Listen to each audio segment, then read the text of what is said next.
trabalho do cabeleireiro é complexo no seguinte sentido: a gente muitas vezes conhece muito mais sobre o produto do que sobre o cabelo, né? O produto, o fabricante nos fornece, você participa de um curso que faz a demonstração da sua performance, do seu desempenho, você tem o conhecimento e o estudo dos ativos, para saber qual é o padrão de reação, de funcionamento.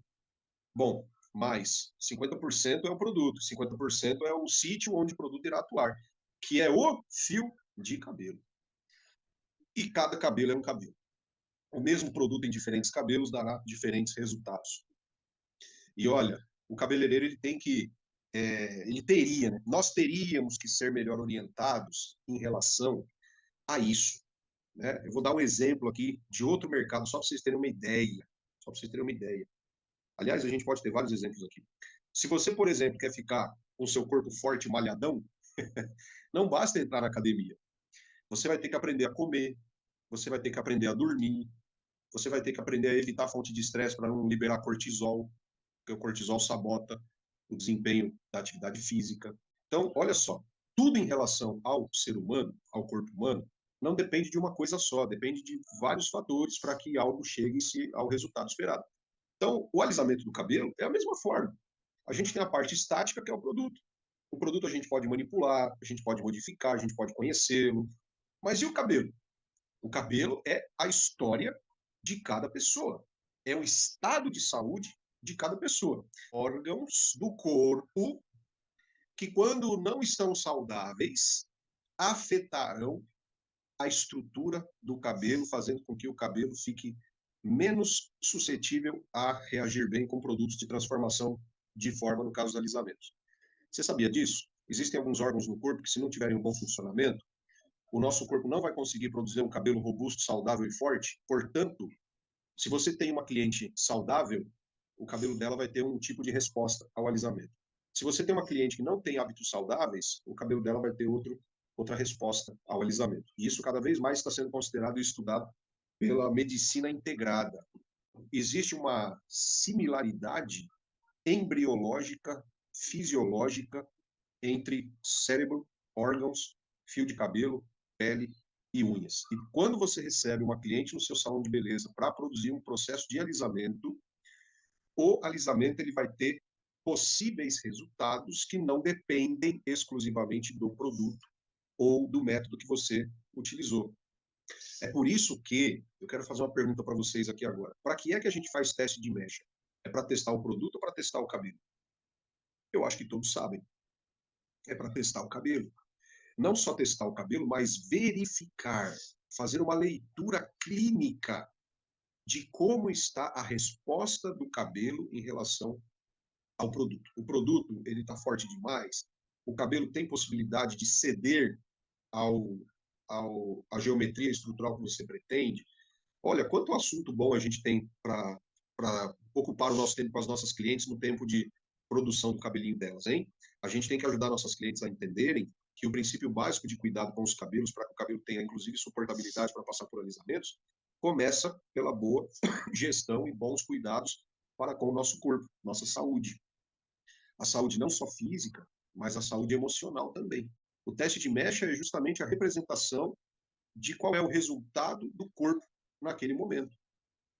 Veja que o nosso corpo ele tem que trabalhar dentro de 3 esferas. Tudo que a gente come, tudo que a gente sente, tudo que nós consumimos, água, alimento, se é mais nutritivo, se é menos nutritivo, tudo que a gente sente, o quanto os problemas da vida nos afetam, tudo isso vai determinar que tipo de cabelo nós teremos. Por quê?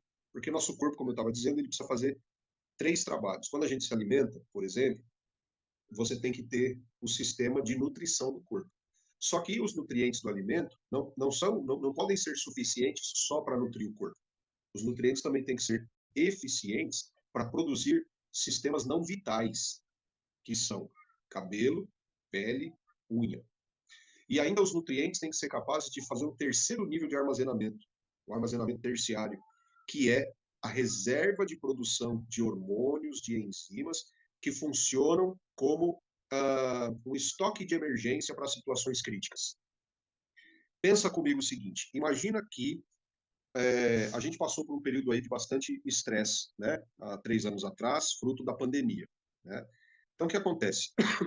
Imagina, olha, a pandemia foi igual para todos, o estresse foi igual para todos. Muitas vezes a preocupação, o luto, mas nem todos saíram da pandemia da mesma forma. Alguns saíram melhores, outros saíram mais judiadinhos, mais castigadinhos, né? Tem gente que na pandemia envelheceu 10 anos em um. Cada um sente de um jeito. Mas imagina alguém que se alimenta bem. Imagina, né? A gente tem que ficar em home office, né? Muito tempo. Imagina alguém que no home office se alimentou bem, tomou água, tomou sol na sacada, na janela, fez alguma atividade física no tapete da sala. A pessoa se cuidou dentro do que ela podia ali. Então, quando veio uma preocupação, quando veio algo crítico, né, que atirou do prumo, o que é que o corpo vai usar para sacrificar no momento em que ele está funcionando dentro de um status crítico? Para preservar os órgãos vitais e preservar os não vitais, o corpo usa a reserva de energia armazenada em hormônios e outras substâncias que estarão ali no folículo piloso, em outras partes do corpo. Se a pessoa não se alimentou bem, se ela foi sedentária, se ela não tomou água, se ela não tomou sol, o sistema imunológico dela baixou, ainda o nível de preocupação, tal. Então, o que acontece? Ela comia, então ela tinha nutrição para o corpo. Ela tinha nutrição para formar cabelo, pele e unha, mas não tinha reserva. Então, quando vinha a preocupação, o corpo tem que tomar a decisão. Eu vou sacrificar os órgãos vitais ou os não vitais? Ele sacrifica os não vitais. Ao sacrificar os não vitais, ele preserva os vitais, mas, em contrapartida, você tem enfraquecimento de unha, um envelhecimento da pele e uma queda ou atrofia de cabelo. O que aconteceu com muita gente depois da pandemia, queda de cabelo, que aconteceu por dois fatores. Gente que não pegou a doença, teve queda de cabelo, por preocupação em excesso, luto, tristeza, aflição, né, apreensão, e aí o emocional mantido desequilibrado afeta a saúde, afeta o sono, afeta o apetite, então vai ter queda de cabelo. E pessoas que pegaram a doença. Quando você se alimenta bem, quando você toma água, água boa, mineral, né? Os minerais, os minerais da água são o que hidratam nossas células, fazem a manutenção. Você sabia?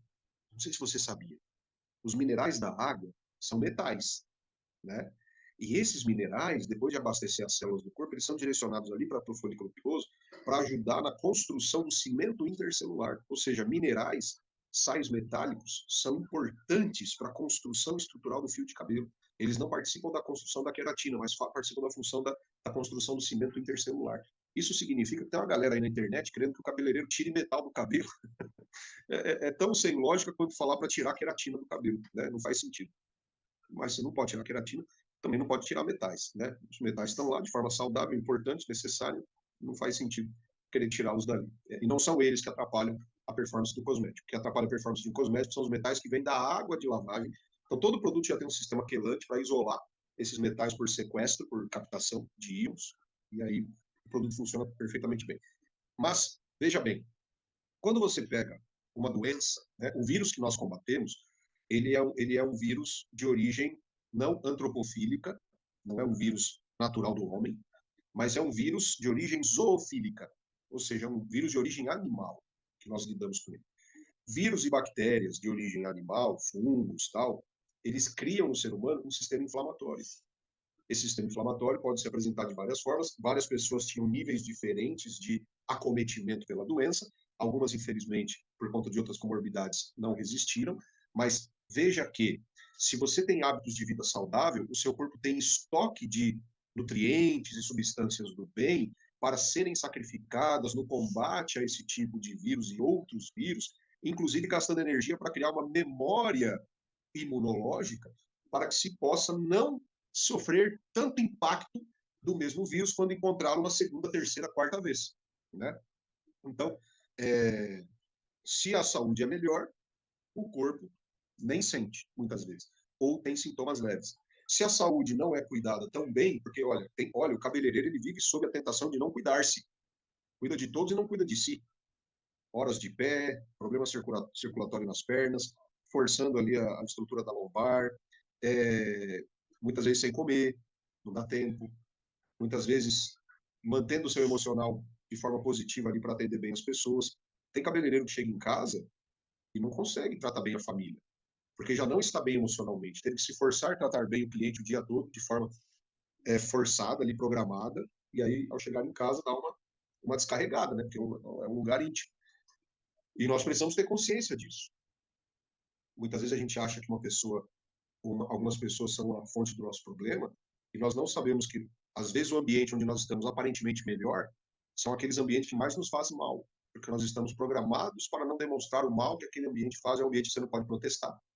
Então, quando você está no ambiente do bem, só que a intimidade, ela pode ser uma ferramenta de construção ou uma arma de destruição, né? A intimidade pode dar vazão a um tratamento não justo sobre aqueles que não são os verdadeiros causadores dos nossos dissabores. Então, meus queridos, eu sempre digo para os cabeleireiros o seguinte: não se permita nunca tratar melhor os seus clientes do que a sua família.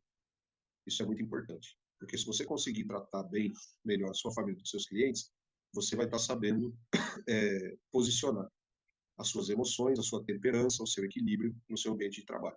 E ajudar as suas clientes a entenderem a importância fundamental de uma boa alimentação, do consumo de água, de não ter vícios.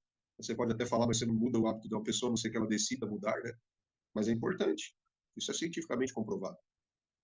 Tomar sol é importante. Tudo isso contribui para que tenhamos um cabelo melhor. Um cabelo melhor responderá melhor às reações químicas destinadas ao alisamento. Então, é muito legal a gente fazer essas conexões e entender que não é mero conselho otimista para todo mundo viver bem. Existem razões clínicas comprovadas de que se por dentro não estamos bem, o cabelo vai ser produzido com déficit.